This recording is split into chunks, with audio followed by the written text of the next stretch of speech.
When we raced together, the one thing I noticed about your driving style was that you're so aggressive and you attack so early in a race. And I don't know if you noticed that you do that, but I love it about you because you're fast all the time, and it really puts you on the front foot straight away. And I think it's ideal for when you're going over to race with the Outlaws because they're that throw down fast where it doesn't matter where you go. As soon as you go out for hot laps, those guys are fast.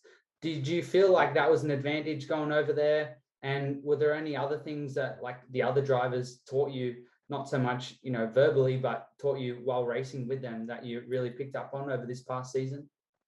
Yeah, I think it's funny you say that. I think there's times, probably more often than not, it helps me being that aggressive at a start, or especially when I'm starting back a little bit. Yeah.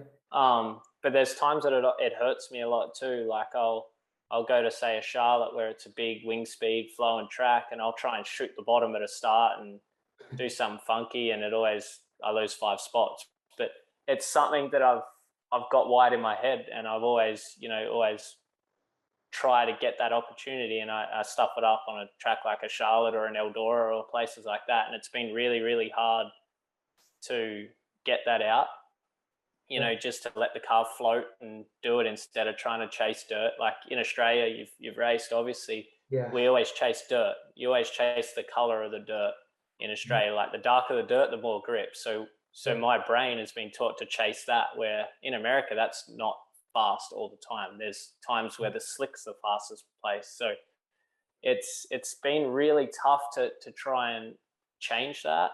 And I think, places like Eldora, I've started to figure that out, and, you can start floating the corners better. Like, for example, like Logan Stewart, you never see him at Eldora run the very bottom or the very top. He can just float around and just keep his speed up to a point where he, builds so much speed up that he passes cars and makes them look ridiculous. So Yeah.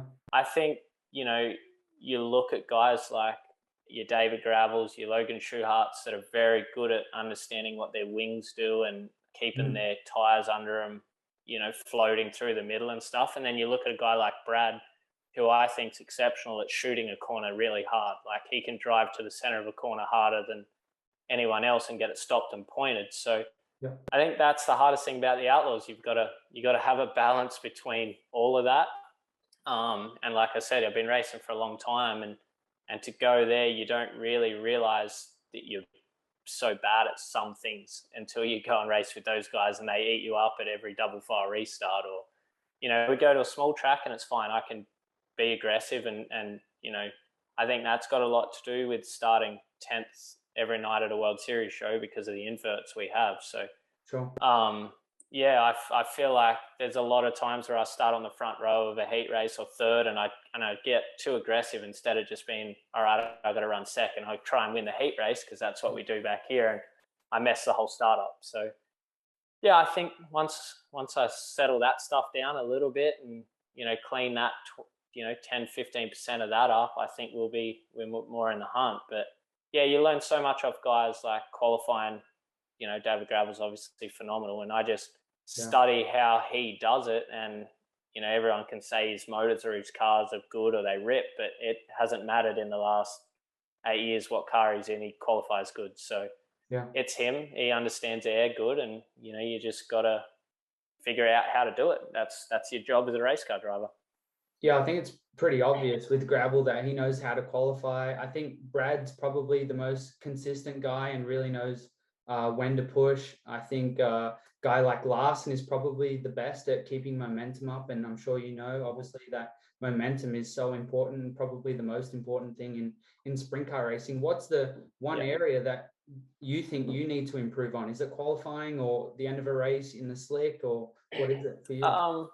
So for me, early it was qualifying, half-mile qualifying. I would say every time you do that, it's a 10th of a second, and I would show my board too much. I would probably not have faith in letting the car do what it should do, and then showing too much board and unloading my right rear or whatever. So I worked very hard at that, and Justin and I worked very hard at getting a car that suited sort of the way that I do it. And I feel like our half-mile program by the end of the year there for qualifying was great. but then it's so hard to get your car all the way back to where you need it to be on the slick. So Sure. finding a happy balance between those two places is something that I think I need to work on.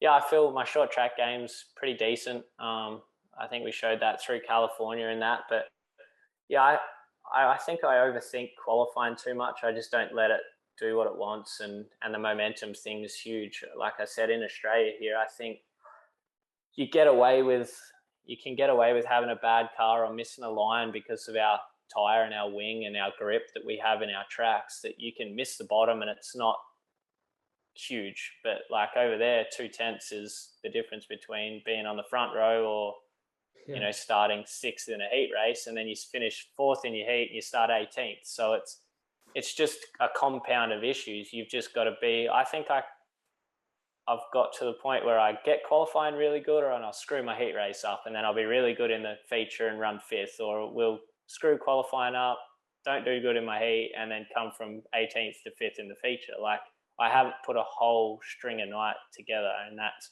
where the Outlaws are so good.